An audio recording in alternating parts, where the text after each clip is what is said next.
Are you dealing with muscle tension related problems? In this video, I am going to share 5 main factors to consider when you are looking for long-term solutions to lessen tension and pain from your voice.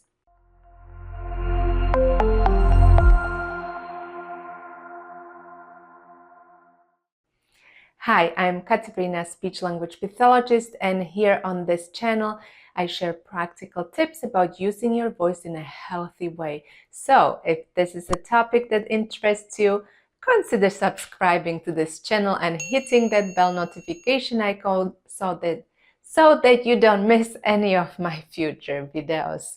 So, you are watching this video because you are dealing with muscle tension-related vocal issues.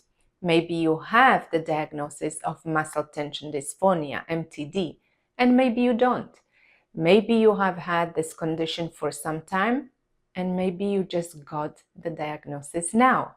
And maybe you are here because it feels like someone is strangling you when you speak, or your voice feels tired at the end of the day, or your voice gets hoarse after 30 minutes on a Zoom call. All of these scenarios can point to muscle tension-related voice problems. If you've seen some of my previous videos, you know that the first step is to visit a voice specialist, more specifically a laryngologist who can properly assess your voice. This usually includes video stroboscopy so that the doctor can see what is going on with your vocal folds. And maybe you have already done that and the doctor told you that there is nothing wrong with your voice and your vocal folds look great. Now you are at a stage where you are looking for some solutions. And maybe you've already tried many different things. For example, you drink more water or you steam your voice, you do vocal exercises like straw exercises or lip trills. And maybe you already tried physiotherapy or went for a massage. Those are all great things, but your discomfort, tension, or even pain are still present in your voice and you are wondering if they will ever go away. So if that's you, let me know in the comments below. So, is there hope for you?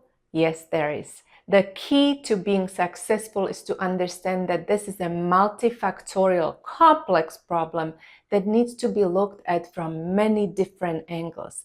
It's not enough to just drink water or steam. It certainly helps, but it doesn't solve the issue. It is great to go for a massage from time to time, but what do you do the day after the massage? It is great to do straw exercises, but these exercises don't address the motor patterns of tension when speaking. My recommendation is to peel one layer at a time and deal with all of the factors that may be adding to the whole picture. So here are 5 of these factors that you should consider. Number 1, reducing physical tension. Tension is in the name, muscle tension-related vocal problems or muscle tension dysphonia. They all have extra tension present in the muscles, participating in or affecting voice and speech. The tension can originate in any body muscle, not just from the muscles in and around the voice box, your larynx.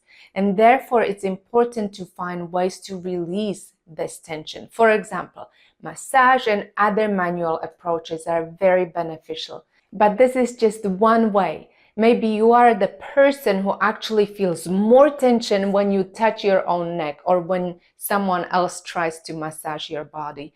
There are other approaches to release tension from your body and your voice. For example, movement, stretching, optimizing posture, becoming more aware of how you position and move your body throughout the day. There are also vocal exercises that release tension from your vocal instrument. Whatever it is, engage daily in such activities to reduce the physical muscle tension.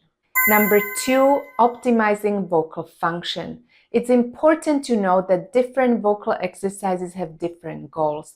Some of them release tension, some improve airflow, some improve coordination, and others change the shape of the vocal tract. I often meet people who tell me that they do straw exercises or lip trills every morning, but 2 hours later, they feel tension and pain again. The thing is that these particular exercises release tension. They give you the immediate feeling of relief, but they do not change the way you talk. There are other exercises that help optimize vocal function. They help establish more efficient ways of speaking without inviting tension. I personally like to work on different parts of the voice in isolation to gain awareness and control over that particular structure, because I believe that tension is created when too many things work at the same time. If you learn how to control one thing at a time without unnecessary help from other structures, you improve efficiency and decrease tension. For example, learn how to close your vocal folds in a gentle manner without the interference of the false vocal folds, jaw, and tongue. In this way, you can train vocal patterns and habits that don't invite tension. Number 3, addressing emotional tension and stress.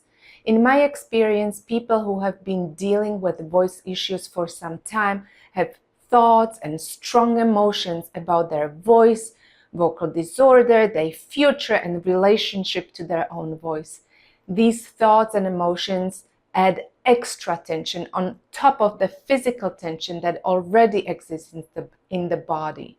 Also, daily life stresses are a big factor in creating tension. How are you managing stress? Are you one of those people who hold stress in their throat? If yes, then find ways to deal with stress. It's important to deal with the emotional part of your voice, as I like to call it.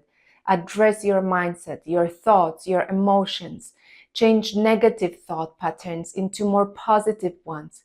Create an optimistic atmosphere that will further support your efforts. Some people can do this with mindfulness practice, daily affirmations, breathing exercises, or meditation.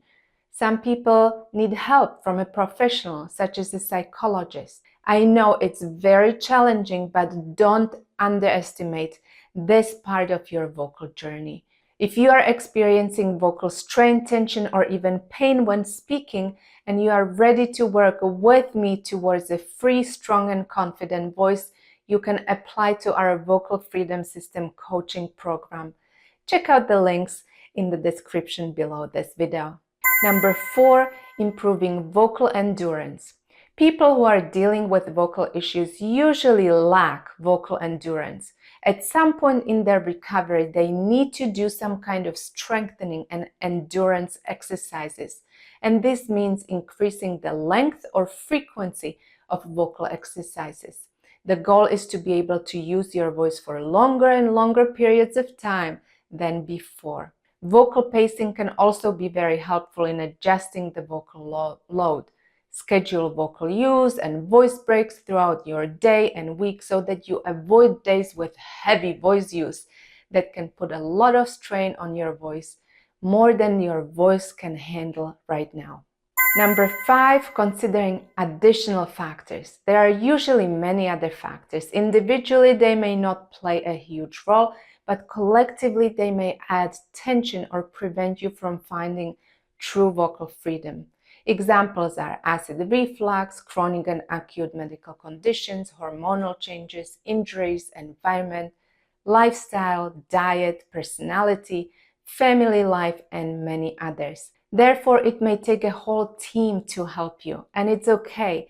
It may be beneficial to speak to medical specialists, physiotherapists, psychologists, hypnotherapists, acupuncturists, massage therapists, dietitians, dentists, and other professionals who can offer help within their domain. It may feel like a lot of things to tackle at the same time, but take one step at a time. It's absolutely possible to find a long-term solution. So a short answer to the initial question is, yes, there is hope. I also made a video in which I walk you through 7 steps that lead to a strong voice without tension.